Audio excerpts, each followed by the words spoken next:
Les amis, très mauvaise nouvelle. Très très mauvaise nouvelle. Pierre-Emerick Aubameyang, Leonardo Balerdi se sont blessés. Les deux en même temps. Hier soir, lors d'un accrochage à l'entraînement. Non, je déconne, excusez-moi. Comment ça va les amis? J'espère que vous allez tous très bien. Nous nous retrouvons pour un nouveau point marseillais. Nous sommes dimanche 7 avril exactement. Et je souhaite un bon anniversaire à tous ceux qui sont nés aujourd'hui, donc le 7 avril. Les amis, l'actualité n'est pas énorme aujourd'hui. On va revenir sur cette défaite assez rapidement. On va revenir sur le point du classement, sur la situation des prochains matchs à jouer, parce qu'il nous reste un petit peu de championnat. Voilà, 6 rencontres en Ligue 1 et au moins 2 matchs en Europa League. C'est pour ça que j'ai mis 8 matchs. Je ne pense pas qu'on va se qualifier contre le Benfica. J'espère me tromper. De toute façon, on aura largement le temps d'en reparler de cette rencontre.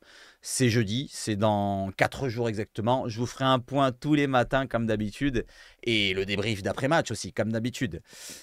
Les amis, on y va tout de suite avec l'introduction. Avant cela, si le contenu de la chaîne, que ce soit les vidéos et les lives, vous plaît, le petit like, le petit abonnement, la petite cloche et partagez aussi le contenu. Ça fait toujours plaisir que certains connaissent mon avis sur le point de l'actualité et d'autres points précis, les amis. On y va tout de suite. Allez, l'introduction.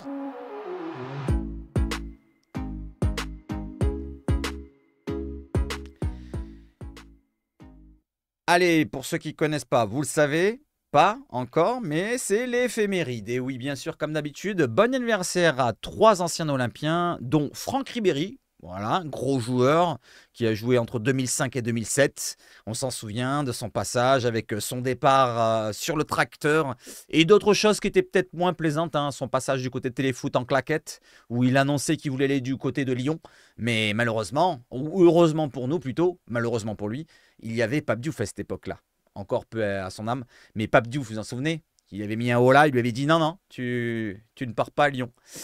Donc Franck Ribéry, bon anniversaire à toi, il a 41 ans aujourd'hui. Ensuite Pascal Olmeta, voilà, et Pascal Olmeta est né en 61, donc ça lui fait 63 ans.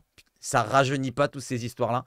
Donc 63 ans, Pascal Olmeta. Est-ce que vous l'avez connu là pour ceux qui sont dans le chat? Parce que je pense qu'il y a des jeunes. Très bon gardien, un petit peu foufou, mais très bon gardien. Voilà, donc de l'époque des années 90. On s'en souvient de ses sorties avec le ballon. Il était un petit peu taré, mais on l'aimait bien, Pascal Olmeta. Voilà, donc 63 ans. Bon anniversaire à toi, Pascal. Si tu passes par la vidéo, n'hésite pas à me saluer.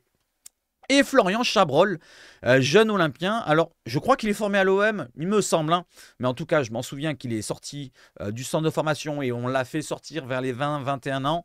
Après, je ne sais plus hein, son futur, sa carrière plutôt. Il a désormais, il joue encore, hein, oui, il a que 20, je cherche l'année, 26 ans. 26 ans pour Florian Chabrol. Bon anniversaire à toi. Allez, on va sur l'actualité les amis, on change tout ça et on y va en avance avec InfoM qui nous dit que la réserve de l'OM, entraînée par JPP, lui aussi un ancien, s'est imposée 2-1 face à la Escagne. Malheureusement, j'ai complètement zappé qu'il y avait la réserve qui passait pas loin de chez moi. Et oui, j'habite à 5 minutes en voiture de l'Escagne, j'aurais pu aller les voir. Bon, bref, c'est pas grave. Au moins, ils ont gagné. C'est le principal. Avec un but de Yuri Moreira, le jeune Portugais qu'on a recruté libre, justement venant de Benfica. C'est peut-être un signe, tiens. Peut-être un signe. Yuri Moreira qui marque. Et Yakin Saïd Madi, le défenseur central qu'on avait vu en début de saison de l'année dernière, si je me souviens bien, avec les matchs de pré-saison, saison Tudor. Mais on ne l'a plus revu depuis. Donc on espère pourquoi pas qu'il perce un jour. Il est encore jeune. Je crois qu'il a à peine 19-20 ans si je ne me trompe pas. Donc bien Djouga aux 2 joueurs au classement. Au classement, en National 3, la réserve est désormais 6e. Alors, je ne vous cache pas qu'ils ne monteront pas en National 2 puisque c'est juste une seule équipe qui monte, je crois, par groupe. Là, c'est la poule A. Et sur 13 équipes, hein, 12 ou 13 équipes. Donc, ils ont quand même remonté le classement. Ils étaient avant-dernier, je crois, ou 11e même, lors de l'arrivée de Jean-Pierre Papin. Il les a remontés quoi, de la 11e ou 12e place à la 6e place. Vous voyez, il a fait l'écart. Il a 10 points d'avance avec l'avant-dernier. Bravo à Jean-Pierre Papin. Alors, tiens, ça peut être l'une des questions de cette vidéo, les amis. Est-ce que Jean-Pierre Papin pourrait être un de ces coachs qui pourrait être possible l'année prochaine, avec le départ de Gasset, qu'on le sait qu'il va partir. Pourquoi pas l'année prochaine? Qu'est-ce que vous en pensez, hein, Jean-Pierre Papin? Est-ce qu'on peut le tenter, vu qu'on n'aura peut-être pas de Coupe d'Europe? Voilà, on n'aura peut-être pas de moyens d'investir dans un coach avec un gros salaire. Voilà, pourquoi pas prendre Jean-Pierre Papin? Il est déjà là. Allez, on va enchaîner maintenant avec justement l'effectif pro et on enchaîne avec ceci. Ça m'a fait rire quand je l'ai vu, ce petit tweet. C'est le pire match de la saison en comptant sur le match de Lille-OM. C'est le pire match de la saison. Et Homer Simpson qui lui répond à son fils, le pire match de la saison pour l'instant. Et oui, c'est pas terminé la saison, il reste 8 rencontres. C'est pour ça que je vous ai mis encore 8 rencontres. Mais pourquoi? Voilà, qu'est-ce qu'on vise finalement? Qu'est-ce qu'on vise en fin de saison, les amis? Alors, il y en a certains. Alors là, je vais un petit peu taper du poing sur la table, même si, bon, allez, je tape tout doucement, paf. Je ne suis pas excessivement énervé, mais ça m'énerve un petit peu de voir certains supporters marseillais se contenter de si peu, de la médiocrité qu'on a depuis des années, des années, des années. N'oublions pas que l'Olympique de Marseille est un club historique de Ligue 1, un club légendaire de Ligue 1, c'est le seul à avoir gagné la Ligue des Champions, c'était le seul à avoir gagné 10 Coupes de France jusqu'à l'émergence des Qataris à Paris. Voilà, vous voyez, il y avait plein de records à l'OM, il n'y a plus aucun record, on ne gagne plus de trophées depuis 12 ans, et on se contente de la médiocrité d'avoir parfois des podiums, 2 années consécutives, et on encense les dirigeants qui sont là, en place. Alors, je vais retaper encore sur Longoria. Malheureusement, Longoria, il a fait de bonnes choses, plutôt heureusement, quand il est arrivé. Oui, je l'avoue, il a fait de bonnes choses. J'étais heureux de le voir à la direction. Mais j'ai toujours eu ce petit point à dire que j'aimerais bien qu'il laisse la place à un vrai président au-dessus de lui. Et lui qui s'occupe du sportif, pourquoi pas? Il n'y aurait pas eu de souci. Mais derrière, il y aurait eu une autre personne au-dessus. C'est peut-être trop tard. Il a voulu faire à sa tête à changer la rotation de l'effectif, des coachs qui malheureusement, voilà, par exemple un Sampaoli, au moment où il fait sa 2e place, c'est à ce moment-là où ça a commencé à déconner. Sampaoli fait une 2e place. Il a un effectif qui est quand même avec une base assez solide. Il y a certains joueurs à remplacer avec les départs de Saliba et d'autres joueurs, mais quand même, tu as quand même une belle base. Derrière, il faut tout en l'air en faisant partir le coach, parce que c'est lui finalement. Il n'a pas voulu lui donner les garanties avec les ambitions qu'il voulait Sampaoli. Donc finalement, on se retrouve avec un nouveau coach.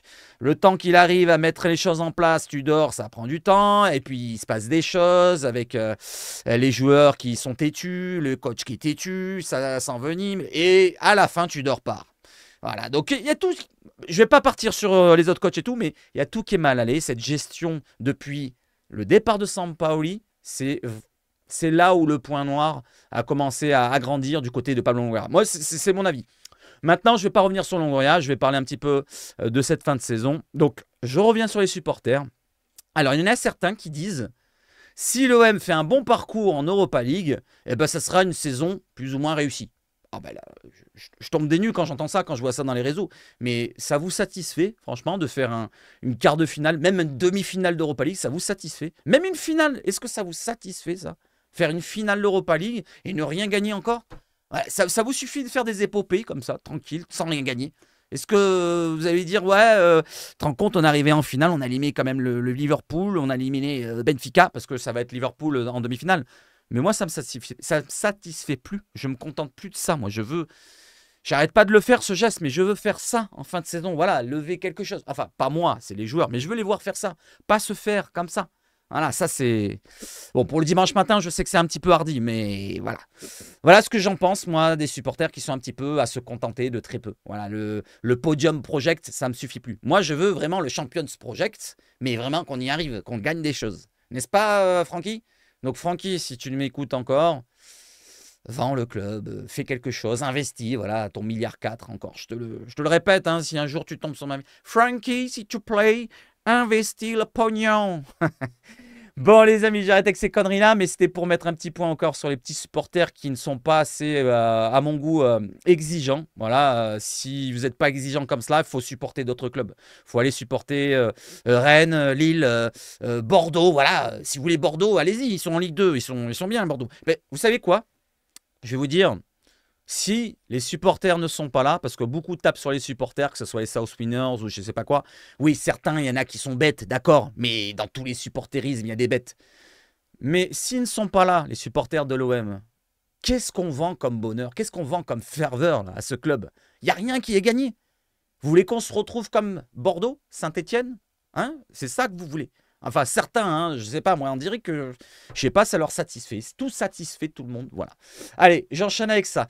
Jean-Louis Gasset, quand on rend une telle copie, donc on revient sur le match, qu'on donne le match que 1000 supporters se sont déplacés et que des milliers ont regardé devant la télé. Alors j'arrête le truc en bas, Prime. Se sont déplacés et que des milliers ont regardé devant la télé. Il y a une espèce de sentiment de honte. On a manqué de respect au foot et à beaucoup de gens. Voilà moi ce que j'en pense. C'est vraiment le résumé de cette rencontre et de la saison au complet. Voilà, nous on est toujours là derrière eux. Et j'ai l'impression qu'il y a beaucoup de manque de respect. Mais on peut taper sur les joueurs, mais c'est vraiment une gestion qui a mal été gérée justement par la direction principalement. C'est lui qui gère, hein. Je veux dire, c'est Pablo Longoria et c'est sous-fifre derrière. Voilà, donc malheureusement, on n'a pas atteint les objectifs cette saison, que ce soit le podium, les places en Ligue des Champions et pourquoi pas gagner un trophée parce qu'on pouvait, et au bout d'un moment, il faut gagner quelque chose. La Coupe de France aussi, j'oublie, là, je parlais du championnat, je parlais des Coupes d'Europe, mais la Coupe de France, les amis. Il y en a aussi certains qui vont me dire « Ouais, non, mais on s'en fout de la Coupe de France, il faut la mettre de côté. » Ça fait quand même 1989. On parle même pas des années 2000, on parle des années 1900, le siècle dernier, les amis. Oh, faut se réveiller. Faut se réveiller. On devient un club insignifiant en termes de standing trophée. C'est-à-dire, là, tu vas voir un club, un joueur étranger. Tu vas lui dire « Viens à l'OM. » Qu'est-ce qu'il va te dire? Quand il voit le palmarès, il voit « Mais vous êtes champion depuis quand? » Ah ouais, 2010. Oui. Vous avez gagné quelque chose? Ah non, vous n'avez rien gagné. Je viens pourquoi, moi, alors? Je viens pourquoi? On va gagner quoi avec vous? Le joueur, il regarde le palmarès du club et après, il se dit, bon, écoutez, vu que vous gagnez rien, je réclame tant de salaire. Et c'est pour ça qu'on donne des gros salaires. Ça aussi, il y en a qui ne comprennent pas. C'est pour ça que les joueurs, quand ils viennent, ils ont un salaire de dingue. Parce qu'on ne gagne rien derrière. Si on gagnait des choses au bout d'un moment, voilà, les salaires seraient peut-être un petit peu réglés. Voilà. Ça aussi, c'est dans la gestion. Mais c'est pas que Longoria, hein. Je parle, c'est depuis des années que c'est mal géré, tous ces trucs-là. Bon, les amis, donc ceci dit, on va terminer avec le match de Lille-OM. Voilà, donc on a pris assez cher comme ça. Depuis le début de saison, de toute façon, c'est toujours pareil. On est ridicule. On a des joueurs, voilà, comme je vous l'ai dit, moyens plus, certains moyens moins, et quelques bons joueurs qu'on pourrait garder pour l'année prochaine. Je vous ai énuméré les joueurs que je garderai pour l'année prochaine. C'est du Balerdi qui commence à prendre du poids dans l'effectif, mais bien entouré. Un Mbemba, tu gardes aussi, bien entouré aussi. Il faudrait d'autres défenseurs. Giroud, malheureusement, je l'ai dit depuis longtemps quand il est arrivé, il n'arrive pas pour rien du Spartak Moscou, les amis, ou CSKA, je sais pas, un des deux Moscou. 28 ans quand il arrive. S'il n'a pas percé en Europe, pourquoi il serait bon à l'OM, les amis? Oh, c'est pas parce qu'il a la vigne, c'est un Avignonnais, pardon, je l'aime bien, Gigot, mais c'est pas le top des défenseurs.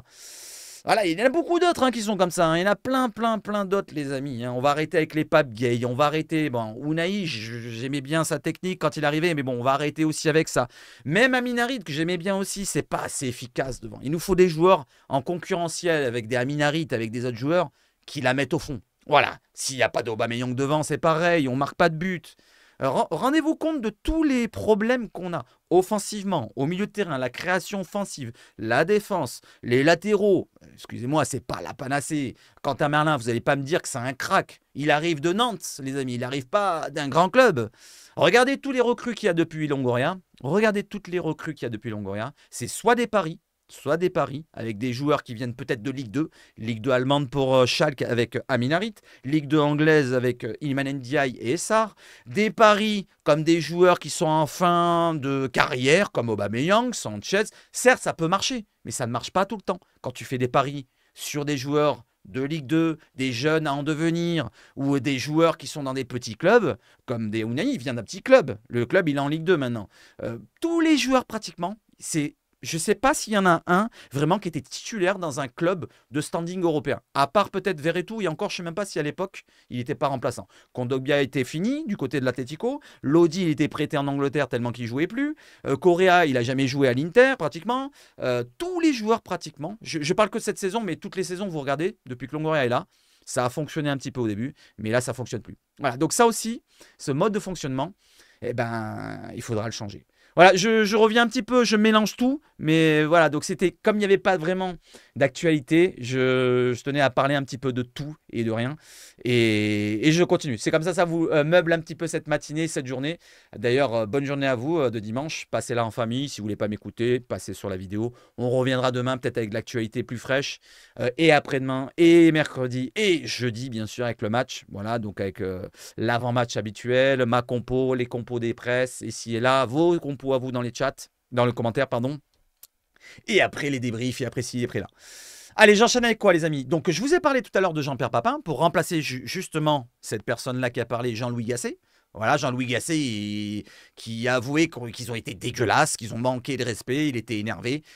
Et derrière, il ne restera pas l'année prochaine. Donc, il y a le choix, pourquoi pas, Jean-Pierre Papin. Moi, je pense, hein, parce que l'année prochaine, si on n'a pas de Coupe d'Europe, bah, il faudra penser à investir un peu moins dans plein de domaines. Voilà, par exemple, des joueurs comme Aubameyang, on va en parler après dans le Mercato. Il y a une page Mercato à la fin. Et on va peut-être pas recruter des joueurs qui ont des gros salaires. Et les gros salaires, ils vont peut-être soit rester et vouloir peut-être baisser leur salaire un petit peu, ou soit partir. Voilà, il faudra aussi penser à ça. L'année prochaine, le budget va baisser. Allez, je continue. Donc, Pancho Bardonado fait partie des 11 candidats admis pour intégrer la formation BEPF. Je vous en ai parlé il y a 2-3 vidéos en arrière. Mais là, bon, ça confirme. Et pourquoi pas un Bardonado? Voilà, donc si Papin peut être en titulaire à Bardonado ou le vice-versa, une petite paire, les deux, ensemble. Moi, je vois bien ça l'année prochaine. On pourrait au moins ne pas investir sur ce domaine-là. Après, bon, ben, je sais pas. Hein, peut-être qu'il y a d'autres coachs qu'il faudrait prendre. Je pense qu'il faudrait se baser sur des coachs qui ont plus d'expérience et du vécu actuel. Parce que Jean-Pierre Papin, il n'a pas entraîné une équipe depuis très longtemps. Je ne parle pas de l'équipe de la réserve. Je parle de vraie équipe. Voilà, donc il faudrait peut-être prendre vraiment un, je sais pas, on parlait de Fonseca ou de Franck Hez de Lens ou d'un autre étranger, je sais pas. Mais si on n'a pas les moyens, pourquoi pas économiser et prendre déjà des mecs qui sont en interne. Je sais pas, n'hésitez pas à me dire ce que vous en pensez. C'est une idée, voilà, comme ça que beaucoup de personnes ont, mais je suis pas vraiment convaincu de tout ça, c'est juste que c'est pour l'économie. C'est pour l'économie. Allez, arrêtons de parler d'économie, du financier et tout, même si c'est un gros problème pour l'année prochaine, je pense. Et partons sur le classement.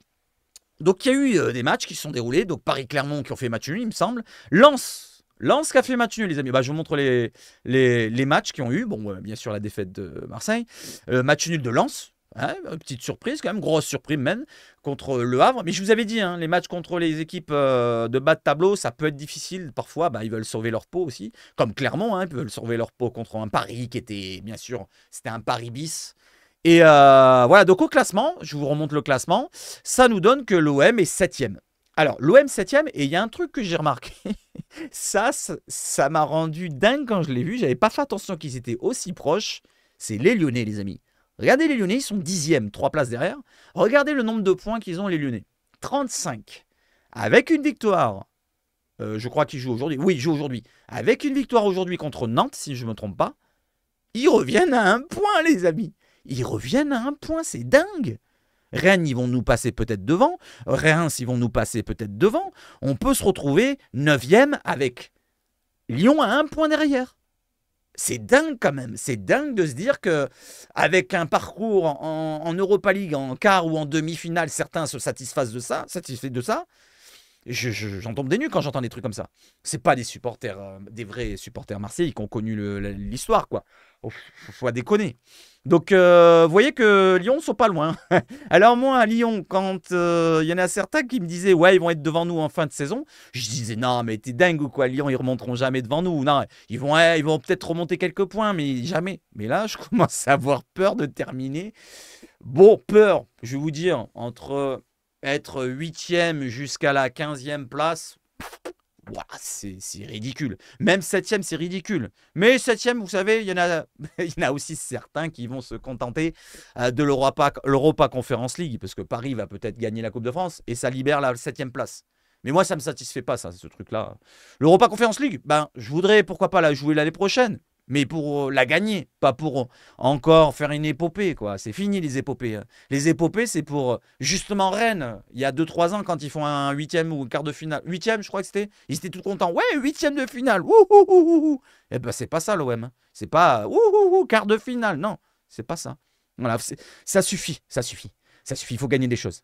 Donc, je reviens sur les matchs d'aujourd'hui. Donc, il y aura Rennes qui vont jouer contre... alors, Rennes, Reims et Lyon qui peuvent nous rattraper. Alors, Rennes, ils jouent contre Monaco. Ah, ça peut être difficile.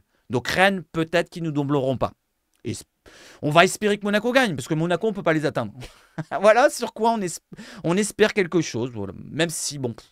Franchement, j'ai même pas envie d'espérer. J'ai même envie que Rennes gagne et nous double. J'ai même envie que Reims gagne contre Nice et nous double. J'ai même envie que Lyon... Non, j'ai pas envie que Lyon gagne, mais vous voyez ce que je veux dire? J'ai même envie pour que ça change, que quelque chose se passe, qu'on soit encore plus ridicule. Parce que là, on est ridicule, on est au fond du seau.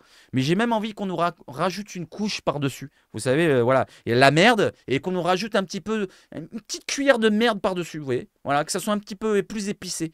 Et comme ça, à la fin, ben, on devra vider le seau. Voilà. Et vider le seau, ça veut dire qu'il faudra faire du changement. Que ce soit les joueurs, direction et tous ceux qui sont concernés. Voilà, ben, voilà, tous ceux qui posent problème au club, ce que vous voulez. Rien à foutre, quoi. Des personnes, moi, ils sont là, au club, tous ceux qu'il y a au club, de toute façon, que ce soit joueurs, direction, tout machin, ils resteront pas une éternité, ils resteront, allez, 3, 4, 5 ans maximum. Nous, on sera toujours là, à les supporter. Voilà, on est toujours derrière le club. Depuis, ça fait, moi, presque 40 ans. Non, pas 40 ans, j'abuse, j'ai 42. Mais vous voyez ce que je veux dire? J'ai 35 ans facile. Allez, j'enchaîne avec ça, les amis. Donc, maintenant, je vous montre le calendrier des 8 matchs, les 8 fameux matchs. Donc, nous avons le match de jeudi. Donc, la défaite annoncée, je pense. Même si, bon, on va dire, ouais, il y a Chancel Mbemba qui revient. Oui, c'est un très bon joueur, Chancel, je l'adore. Mais est-ce qu'il changera quelque chose? Voilà, il sera déjà placé dans un autre poste.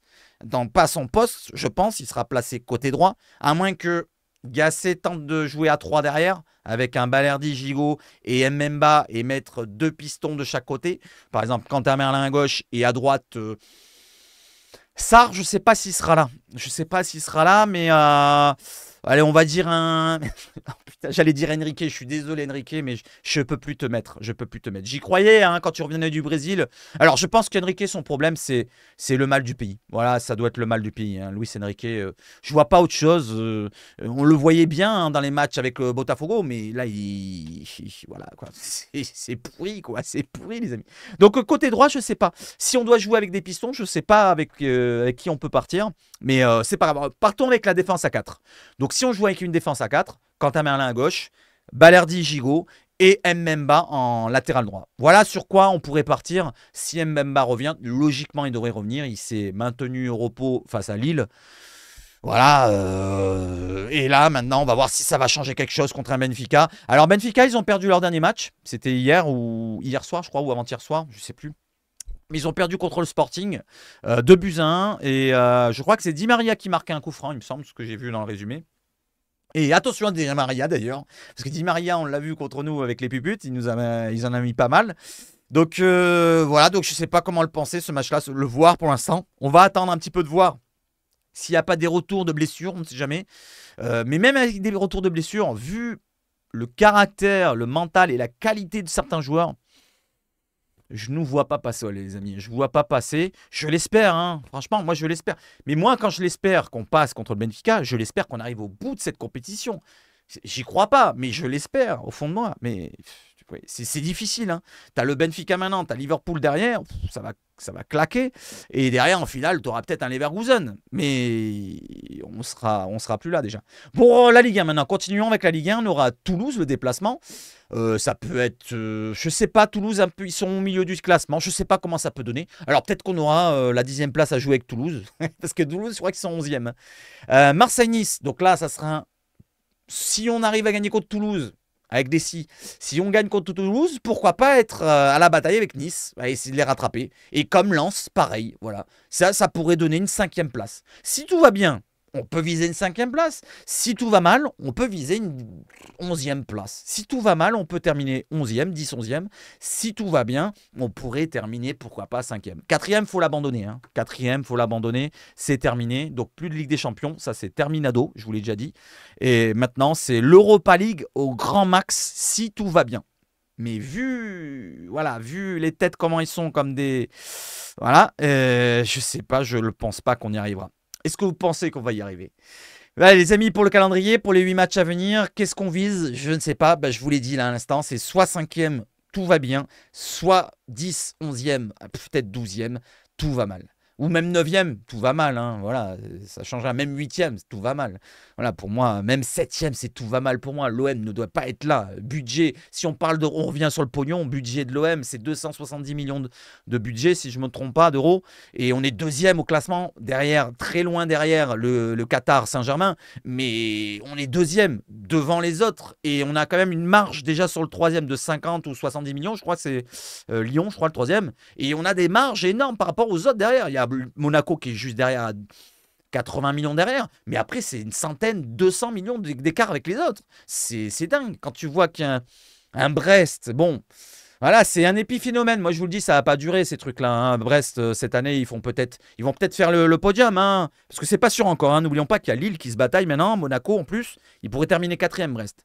Et ça serait une meilleure chose que Brest arrive 4e. Faut pas déconner. Brest en Ligue des Champions, ça peut rendre encore plus ridicule qu'elle ne l'est, cette Ligue 1. Même si je m'en fous de la Ligue 1 hein, en général. Mais vous en rendez compte un petit peu? Brest en Ligue 1, les amis. Putain, mais qu'est-ce que ça donne comme exemple aux autres pays? Brest en Ligue 1. City Brest. 8-0 à la mi-temps. Bon, allez, on arrête avec Brest. Désolé, bonne équipe de Ligue 1. Mais avec une Ligue 1 aussi de plus en plus faiblarde, hein, les amis. Hein. Faut se rendre à l'idée que des Les Melou, des Silela, franchement, c'est des bons joueurs, mais Ligue 1, quoi. Allez, j'enchaîne maintenant avec quoi, les amis? On arrête avec cela, avec le niveau ici, là. Les statistiques.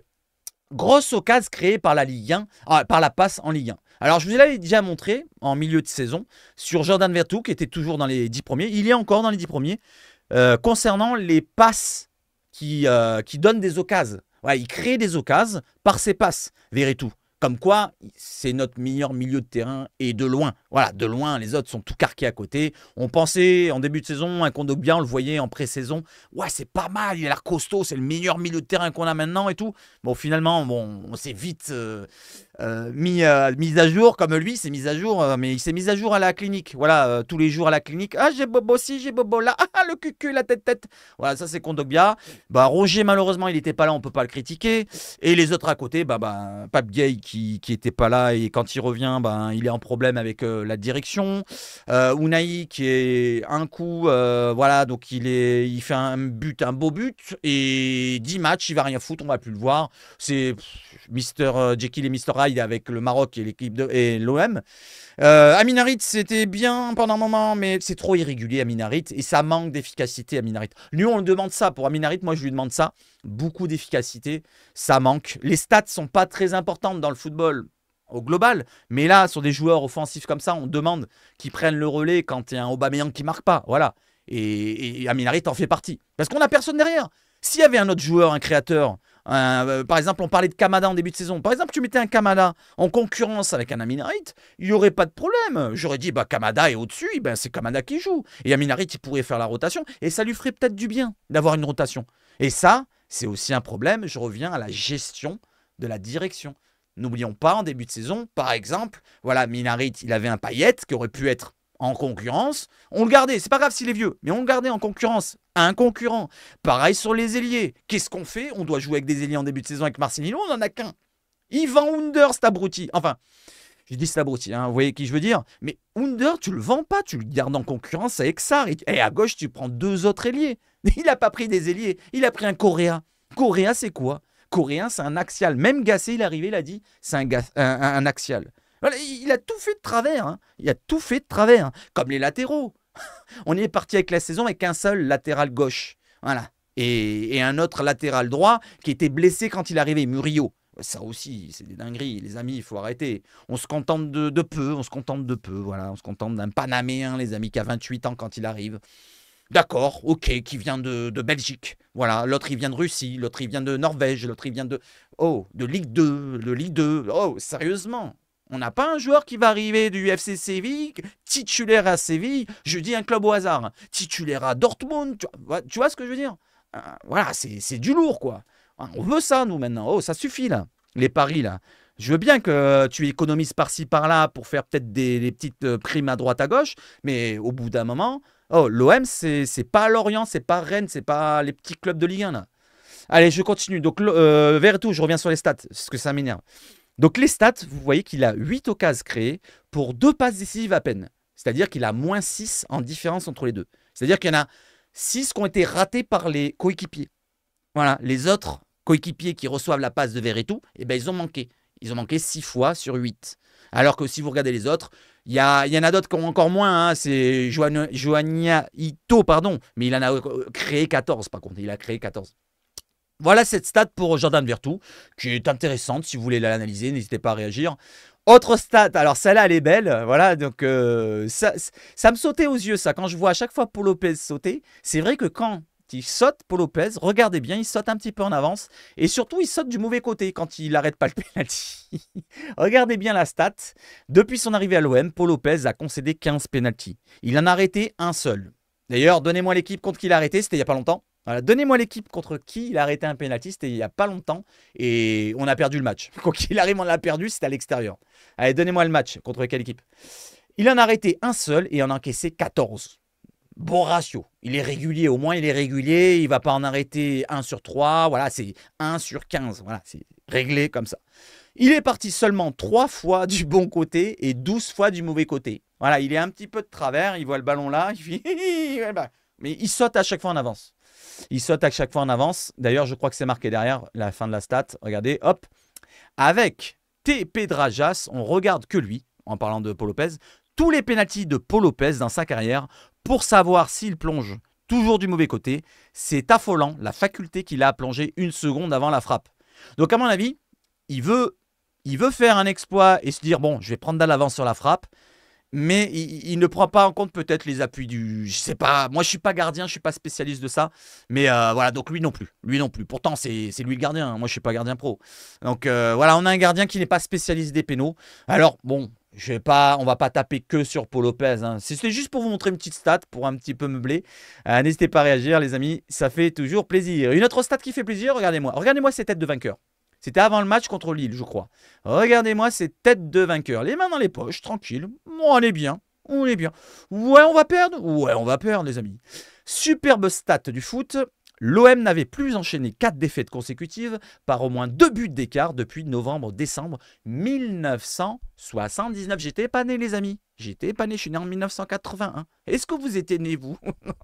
Donc, c'est la 4e défaite consécutive, là, contre Lille, pardon. Lens, j'allais dire. C'est peut-être prémonitoire pour le match contre Lens, mais contre Lille, on a perdu 3-1, ça fait 2 buts d'écart. Contre Paris, on a perdu 2-0, 2 buts d'écart. Contre Rennes, on a perdu 2-0, 2 buts d'écart. Et contre Villarreal, 3-1, on a perdu 2 buts d'écart. Donc ça fait 4 matchs consécutifs où on perd 2 buts d'écart à chaque fois. Donc c'est des défaites nettes et sans bavure, quoi. Ouais, il n'y a pas de détails, comme il a dit Quentin Merlin, hein, n'est-ce pas, Quentin? Quentin, il nous sort. Ouais, face à Lille, ouais, ça se joue à des détails. Mais le mec... Putain, t'as pas de face de dire ça. N'oublie pas que le but qu'on marque du côté de l'OM, c'est un but tout pourri contre leur camp. Ils se tirent dans le cul, le type, pour te marquer le but. Ils se tirent dans le cul. Bon, la stat là, qu'est-ce que vous en pensez là? 1979. 1979 pour ça, 1989 pour la Coupe de France. On va continuer comme ça à être dans l'ancien siècle. 1993 aussi, la Coupe d'Europe, hein, ben, on peut la dire. Hein. Je veux bien, c'est un trophée énorme, c'est la fierté de l'OM. Mais au bout d'un moment, franchement, faut passer là, faut passer. J'en peux plus là, je peux plus. À chaque fois que toutes les saisons passent, au début de saison, je me dis, ouais, celle-là, c'est la bonne. On va gagner un trophée. Celle-là, il est pour nous, la Ligue 1. Il est pour nous, la Ligue 1. Bon, la Ligue 1, ça va vite, c'est réglé. On voit un petit peu comment ça se passe. C'est réglé, c'est pour les puputes. Après, je dis la Coupe de France. Allez, il y a la Coupe de France. Allez. L'année dernière, oui, il y a la Coupe de France. On élimine Paris. Putain, on va les gagner, celle-là. Non, on gagne pas. On perd contre Annecy. L'année d'avant. Putain, il n'y a plus Paris en Coupe de France. On est bien, il reste que nous. Eh ben non, on perd contre Nice 4-1. Voilà. Et il y en a certains, je me rappelle à l'époque, qui me disaient « Ouais, moi, la défaite qui m'a fait le plus mal, c'est celle contre Lyon en championnat. » Mais ferme ta gueule, j'ai envie de lui dire. Enfin, je vous dis pas à vous, mais ceux qui sont concernés. Mais sérieusement, oh, les amis, les trophées, c'est ça le plus important. Arrêtons de regarder les matchs tête à tête contre Paris, contre Lyon et tout. Gagnons déjà des trucs. Et après, on verra de battre Paris et tout. On n'arrivera pas à les battre là, avec l'équipe de merde qu'on a là. Regardez, ils ont attendu contre nous comme ça. Ils ont attendu, ils étaient à 10 contre 11. Ils buvaient le café comme ça. Ils ont contré 2-3 fois, ils ont marqué 2 buts. Mais c'est au-dessus de nous. On a des joueurs tout carqués qui se chient dessus quand ils sont devant le but, là, bordel de merde. Ils se chient dessus. Regardez-moi ça. Allez, je passe la page parce que ça m'énerve. Je vais taper dans l'écran. Ce matin, je suis énervé. Et on termine sur 2-3 avis et après on va sur le mercato. Eh ben, décidément, il n'y a pas d'actualité, mais j'avais envie de parler là. Il faut réellement se rendre compte de l'état de l'OM, ça devient urgent et grave. La masse salariale n'a jamais été aussi importante et l'effectif n'a jamais été aussi bancal. C'est ce que je vous ai dit juste à l'instant. Le pognon, il va falloir baisser la masse salariale pour l'année prochaine, sans Coupe d'Europe, si on n'a pas Coupe d'Europe. L'effectif bancal, j'en ai parlé avec les ailiers, les latéraux, le milieu de terrain tout carqué, pas de remplacement à Harit ou pas de remplacement à Siala. S'il n'y a pas Aubameyang, il n'y a pas de but. S'il n'y a pas de Verretou, il n'y a pas de création. S'il n'y a pas de Balerdi et Mbemba, il n'y a pas de défense. Vous voyez ce que je veux dire? Il y a plein de choses qui ne vont pas, c'est bancal, rempli de petits joueurs, il a marqué, et de mauvais joueurs. Voilà, il n'a pas dit des bons joueurs. Coach et direction, la même chose. Voilà, coach et direction, la même chose. Malheureusement, les coachs qu'on a eus aussi, bah, ils ont été petits ou moyens. Et la direction, bah, c'est petit ou moyen hein, pour l'instant. C'est très petit même. Peut-être très petit parce que c'est eux qui dirigent tout ça. Et qui ont choisi surtout. J'arrive pas à situer cette saison de l'OM. Il continue Thomas. C'est un journaliste, un Thomas Bonavent. Je crois qu'il passe sur l'équipe ou je sais plus quel média. On s'en fout.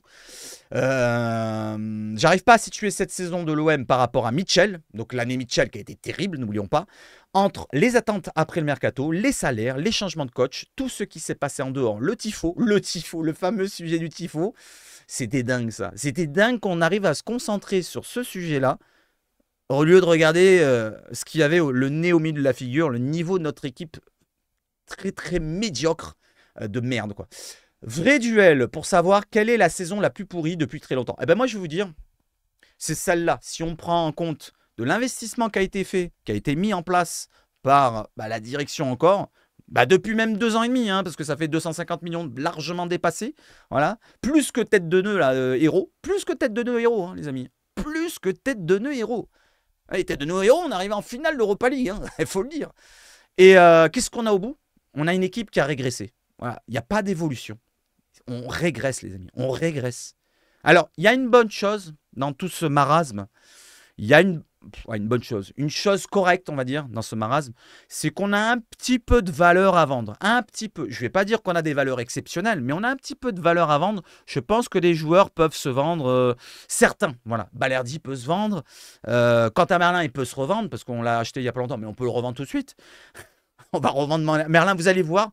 La surprise cet été, on n'a pas d'argent et tout machin. On vend Balerdi, bien sûr, un de nos meilleurs joueurs. On vend Merlin directement. On vend Moumagnac, on a déjà marre, il ne joue plus.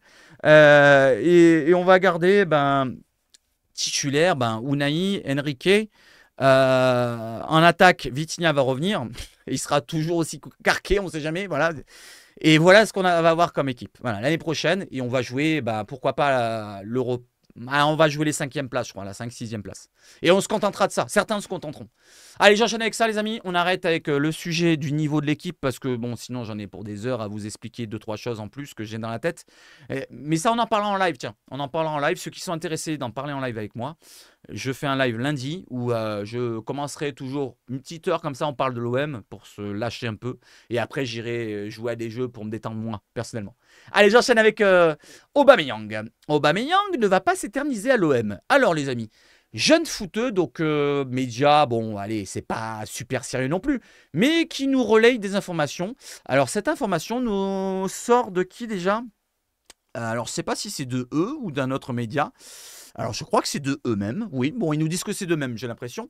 Aubameyang en Arabie Saoudite avant de revenir en Mayenne. Parmi les joueurs qui pourraient bien quitter l'OM l'été prochain, il y avait Pierre-Emerick Aubameyang. Bien que sous contrat jusqu'en 2026, et oui, il lui reste encore 2 ans. 2 ans, ouais. L'attaquant gabonais de bientôt 35 ans dispose d'un salaire qui pèserait trop sur les finances olympiennes. Là, on en parlait des problèmes si on n'a pas de Coupe d'Europe. En cas de non-qualification en Ligue Europa ou au moins en Ligue Europa, en Ligue des Champions ou au moins en Ligue Europa. Donc la Ligue des Champions, c'est terminé. Il ne reste plus que la Ligue Europa. Joueur le mieux payé de l'Olympique de Marseille avec un salaire de 7,8 millions d'euros bruts par an, soit 650 000 euros par mois. Alors on peut se qualifier quand même en Ligue des Champions en gagnant Ligue Europa, mais voilà, soyons pas stupides quand même au bout d'un moment, faut rester objectif. Je sais que je suis très optimiste moi, très chauvin, mais je ne vous vois pas gagner l'Europa League. Vous la voyez les gagner? C'est dingue, c'est dingue. Je vous ai parlé des équipes tout à l'heure, laissez tomber. Aubameyang ne sera donc pas retenu lors du prochain mercato, même s'il réalise une belle saison sur le plan individuel avec 23 buts et 9 passes décisives, toutes compétitions confondues. Voilà, il marque ses buts, lui. Il marque ses buts. Il fait des manqués. Certes, le manqué contre Lille, c'est dingue. On est énervé. Oui, parce qu'il en a qu'une comme ça dans la rencontre. Mais les autres autour, ils peuvent les mettre aussi au bout d'un moment. On peut compter sur les autres aussi au bout d'un moment. Hein, le Henrique de merde là, je suis désolé. Quand il a l'occasion dans la surface, putain de merde. Mais frappe en force, même si tu le mets au-dessus de la barre. Putain de merde, t'as pas de jambes là. Tu fais les muscles chez toi là. Et ben muscle ton jeu aussi, putain. Pas que lui, hein. Je suis désolé, mais à Minarit, je reviens sur lui. En deuxième mi-temps, première mi-temps, je sais plus quel moment, on s'en fout. Il a une occasion de frapper, il a l'entrée de la surface. Qu'est-ce qu'il fait? Il veut décaler avec sa petite extérieur pied droit, sa petite technique là sur le côté droit. La passe est trop molle. Oh, putain, faut arrêter, faut frapper, faut prendre les responsabilités, merde. Putain. Et cela tombe bien, je reviens sur Aubameyang. Des clubs saoudiens sont à l'affût pour récupérer PEA, qui est totalement ouvert à l'idée de rejoindre un pays du Golfe pour signer un dernier très très gros contrat. Et cela avant de revenir en France, car oui, Pierre-Emerick Aubameyang se verrait plutôt bien revenir dans sa Mayenne natale pour boucler la boucle. Alors vous en pensez quoi ça? Est-ce que vous pensez que Aubameyang restera si l'OM n'est pas en Coupe d'Europe? Ça va être difficile, hein? Il a un gros salaire. Est-ce que vous pensez qu'on va le garder? Allez, dites-moi. Allez, maintenant on a une rumeur pour un mercato, pour une arrivée de... Eh, pourquoi pas un super joueur d'Acosta? Alors moi, je vais vous dire, ce joueur-là, il me pète pas aux yeux. Hein. Je sais pas, je vois un petit peu de qualité, ouais. Il est vif, il a de la technique, ouais, ça va. Mais vous allez voir ses chiffres, c'est pas foufou. C'est encore du... Voilà, c'est encore du frêle au milieu de terrain qui va encore chipoter avec le ballon, qui va un petit peu gratter, qui va le garder pour lui, qui va aller peut-être 2-3 passes décisives par saison. Et puis basta. Voilà, c'est du pareil au même. On va dire que tu prends un Unai, en ce moment, qui nous convient pas à nous, et tu le remplaces par lui. Vous allez voir, ça va ressembler à ça, ça va être pareil. Mais ceci dit, vous allez voir pourquoi il va être peut-être recruté du côté de l'OM. Alors, je vous lis ça. Bien que parfois irrégulier, DSC, donc c'est David Pereira da Costa, apporte une bonne dose de technique à l'attaque lensoise, ce qui coïncide avec une meilleure efficacité de Eli Wahi. Bien sûr, il y a encore des axes d'amélioration, mais Pereira da Costa est un joueur qui sent le football. Voilà, donc c'est ce que je vous ai dit à l'instant. C'est un joueur qui semble irrégulier aussi. Hein. C'est un joueur qui semble irrégulier. Je ne sais pas si c'est marqué. Non, c'est marqué en dessous, je crois. David Pereira da Costa dans le viseur de l'OM et de l'AS Monaco. À en croire les informations du consultant du Phocéen Bastien Cordoleani, qui est également scout, l'Olympique de Marseille et l'AS Monaco suivent avec attention les prestations de David Pereira da Costa. L'OM a besoin d'un milieu de terrain avec un profil de créateur. Oui, on en a besoin. Mais j'ai besoin d'un autre calibre, moi, personnellement, pour mettre en concurrence Minarit, qui, à mon avis, en a besoin. Ça ne va pas lui faire de mal. C'est ce que je vous ai dit avant. Je vous ai dit, Minarit, il a besoin de concurrence. Mais il n'y a pas que lui hein, dans l'effectif. Hein. Il n'y a pas que lui, les amis. Je vais donner une info à ce sujet. Je sais que l'OM, comme Monaco, suit de très près David Pereira da Costa, qui est dans ce profil-là, a-t-il déclaré sur le Phocéen. Je vous demande, qu'est-ce que vous en pensez? Et on va regarder sa fiche. Qu'est-ce que vous en pensez de David Pereira da Costa? Voilà, c'est un bon joueur de Ligue 1, mais voilà, on n'a pas besoin des bons joueurs de Ligue 1, nous. C'est bon, sérieusement, putain. On veut passer un cap. Allez, David Pereira da Costa. Voilà, jusqu'en contrat de 2026 jusqu'au 2026 à Lens. 1m68, c'est un gringalet. Bon, il joue en Ligue 1 depuis 3-4 ans, donc ça va. Il a 23 ans, portugais, voilà, portugais de nationalité. 6 sélections en U21, il n'a jamais eu de sélection en pro portugais, donc ça prouve déjà quelque chose, peut-être, je ne sais pas ce que vous en pensez. Il a déjà 23 ans, hein, n'oublions pas. C'est comme Viti, hein, des choses comme ça. Je continue. 1m68, donc j'en ai parlé, il est droitier, pour ceux qui ne savaient pas. 2026, le contrat à Lens. Milieu offensif et il peut jouer dépanné sur le côté gauche. C'est ce qui est dit sur le profil Transfermarkt. Après, je pense qu'il est plus polyvalent que ça, il peut peut-être même jouer côté droit. Sa valeur Transfermarkt, 8 millions d'euros. Elle était montée à 10 millions d'euros en 2 novembre 2022, mais elle est rebaissée. Il a eu, je ne sais pas s'il a eu des pépins physiques ou alors c'était son niveau, mais moi, de ce que j'ai vu, il m'a pas sauté aux yeux à chaque fois quand je le vois jouer. C'est pas un joueur exceptionnel. Par exemple, tu me parles de Fulgini, je vois plus de choses en Fulgini. Voilà, en potentiel. Je sais pas quel âge il a maintenant Fulgini, je pense qu'il est peut-être plus ancien maintenant. Mais moi, à l'époque, quand il était peut-être plus jeune, je le voyais plus fort qu'un Da Costa. Voilà, c'est mon avis. C'est mon avis. Donnez-moi votre avis. Et pour ses stats, c'est 26 matchs cette saison, 4 buts, wouhou, et 3 passes décisives. Voilà, donc moi j'attends mieux. Un milieu offensif, j'attends beaucoup mieux.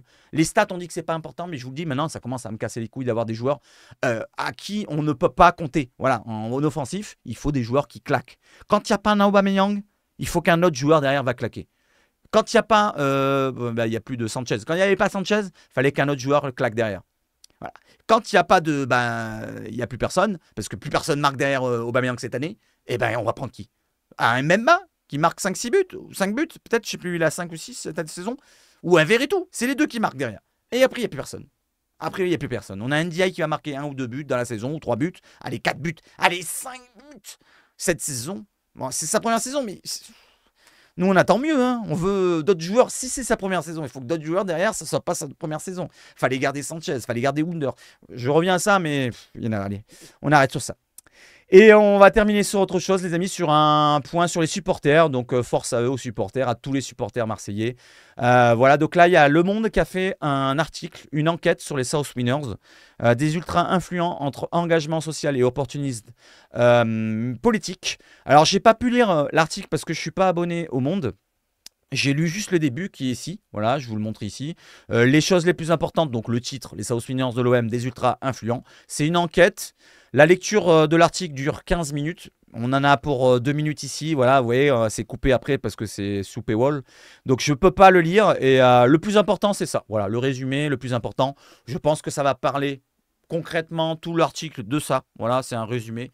Le plus puissant groupe de supporters de l'Olympique de Marseille joue un rôle qui dépasse largement l'enceinte du stade Vélodrome, en parlant des South Winners, entre engagement social, comme il y avait marqué dans le titre d'avant, et opportunisme politique. Ces membres sont devenus des acteurs incontournables de la cité phocéenne, malgré plusieurs débordements de violence, à l'image de leur charismatique leader Rachid Zeroual.